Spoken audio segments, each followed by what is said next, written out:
Gente, eu não pensava que eu fosse gostar tanto assim desse segundo volume, mas ele foi maravilhoso.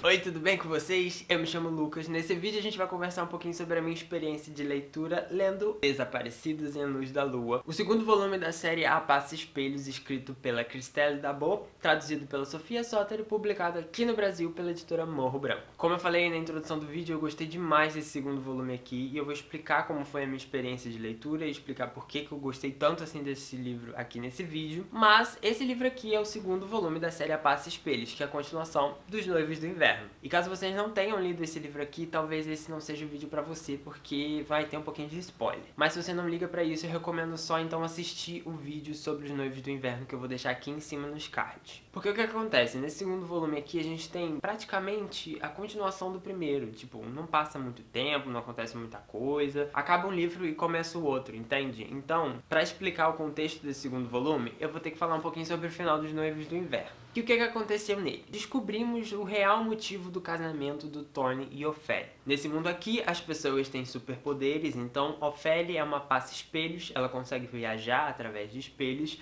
e ela também é uma leitora, ela consegue ler a história de objetos quando ela toca neles. O Thorne, ele tem uma super memória lá, que ele lembra de tudo. E nesse universo os poderes são compartilhados entre pessoas através da união matrimonial. Então o Thorne queria casar com a Ofélia para pegar os poderes dela de leitora e dessa forma, juntando os dois poderes ali que ele supostamente teria, ficar super poderoso e conseguir ler o livro do Farouk, que é o espírito familiar da arca do Thorne. Cada espírito familiar da sua arca tem um livro que tem as memórias e a história desse espírito, e o desejo do Thorne seria de reler esse livro e descobrir ali alguns segredos, que ele só conseguiria se ele tivesse esses dois poderes, que ele só conseguiria casando com a Ofélia.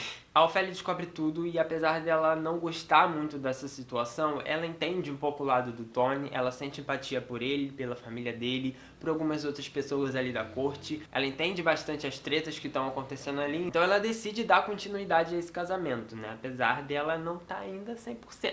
E bem, nesse segundo volume aqui a gente vai ter então os preparativos desse casamento, ele ainda não se concretizou. E quando eu falo preparativo, pode vir na sua mente, sei lá, escolher flor, escolher vestido, mas não tem nada disso aqui não, tá? São preparativos um pouco mais sutis, mais psicológicos e mais políticos, vamos dizer assim. Então, no início dessa história, o casamento ainda não se realizou, ele tá na eminência de acontecer. E nesse meio tempo, a Ofélia vai ser nomeada pelo próprio Farouk como vice-contista da Cidade Celeste. E qual vai ser a função dela então? Existe um contista, que é uma pessoa que vai contar histórias, né? As pessoas vão no teatro, ele vai se apresentar e tal. E ela seria então uma vice-contista. Só que ela não é muito boa nessa função. E a gente vai ver que ela vai estar tentando dar o seu melhor para cumprir esse papel, mas nem sempre sendo bem sucedida. E como esse é um papel muito importante ali pra corte, e por ser quem ela é, ela vai sentir uma certa pressão ali de não estar conseguindo. E juntando nisso tudo, o nome do livro é Desaparecidos em Luz da Lua, porque em um determinado ponto ali da história, pessoas chaves ali da corte vão começar a sumir misteriosamente. Ninguém sabe como, ninguém sabe porquê, ninguém sabe onde eles estão, afinal eles estão sumidos, mas essas pessoas vão sumindo pouco a pouco, dando um ar ali de mistério a essa história.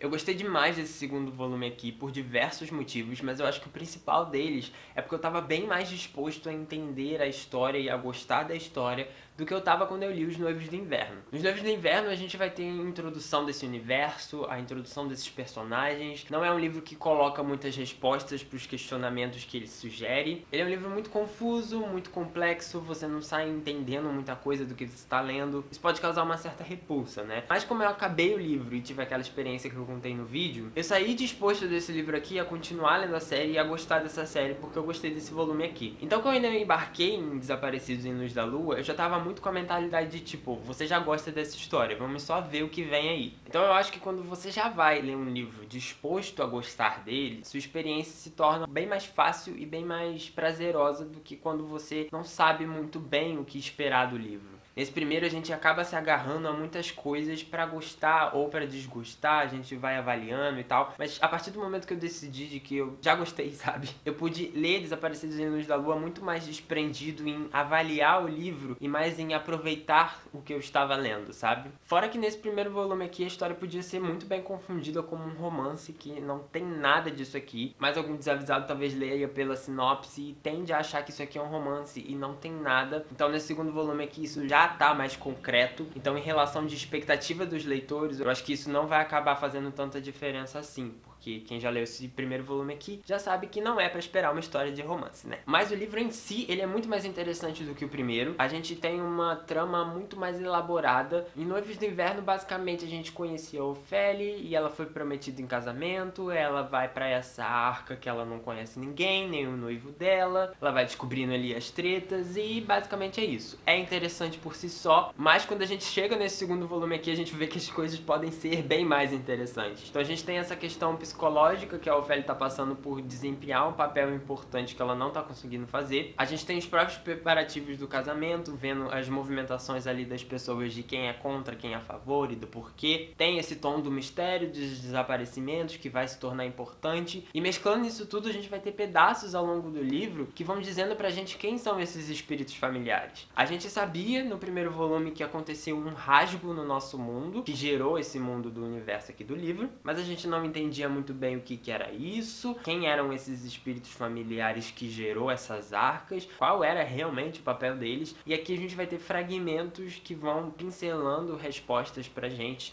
e quando chega no final, que acontece ali alguma coisa que eu não vou falar, tudo faz um pouco mais de sentido, e você fica embasbacado. Eu terminei o livro embasbacado. E como eu falei, com mais respostas a gente vai gostando mais da leitura. Eu não achei o final desse livro aqui tão desesperador, e eu gostei disso também, porque o primeiro termina com um cliffhanger que te deixa muito angustiado pra ler o próximo volume. E eu não senti isso com esse livro aqui, porque remonta o que eu já falei, que eu já tô interessado nessa história, eu já vou continuar. Eu acho que a autora não precisou utilizar esse artifício de quebrar uma cena no meio, ou botar uma grande revelação ali no final, no último capítulo, pra te deixar interessado a ler o próximo. Acho que ele funcionou muito bem dessa forma, e óbvio que eu vou querer continuar a série, eu estou desesperado pra ler, mas é um desesperado que eu estou criando em mim mesmo, e não porque o livro me deixou tipo, uou, preciso desse livro pra agora. Ele traz elementos que foram introduzidos no primeiro volume, isso também é um ponto muito positivo, porque você vê que a autora não tá inserindo coisas ali pra descartar num momento que não convém mais a ela. Então a gente tem coisas aqui que vão remeter a situações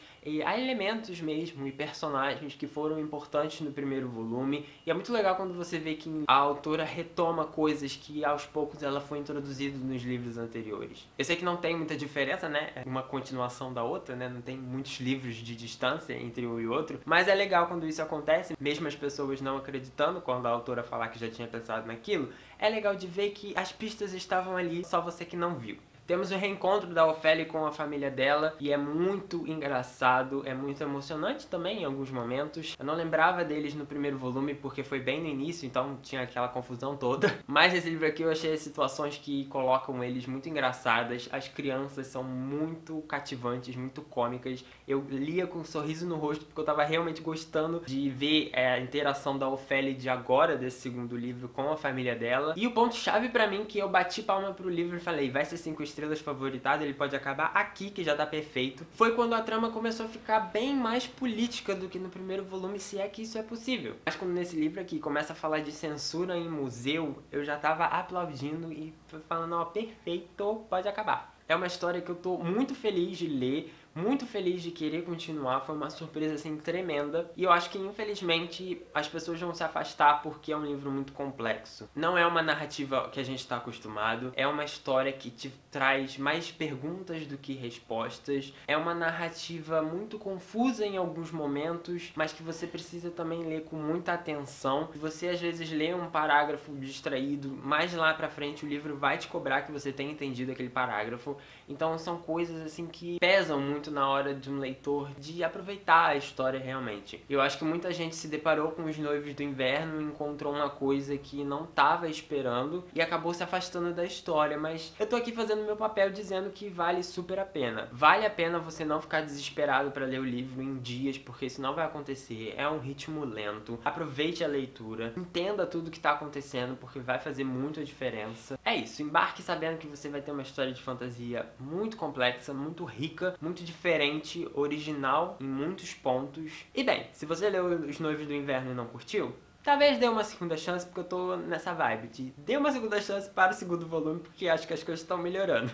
Se você gostou desse vídeo e quiser apoiar o nosso trabalho, aqui na descrição eu vou deixar o link para você poder comprar os 2 livros. Você também pode curtir esse vídeo e compartilhar com os seus amigos. Comentar aqui embaixo qual foi a sua experiência lendo Desaparecidos em Luz da Lua, porque eu tenho muita coisa para falar e eu quero conversar com quem já tenha lido. E se você for novo no canal, aproveita para se inscrever para não perder nada por aqui e eu vejo você no próximo vídeo. Até lá, tchau!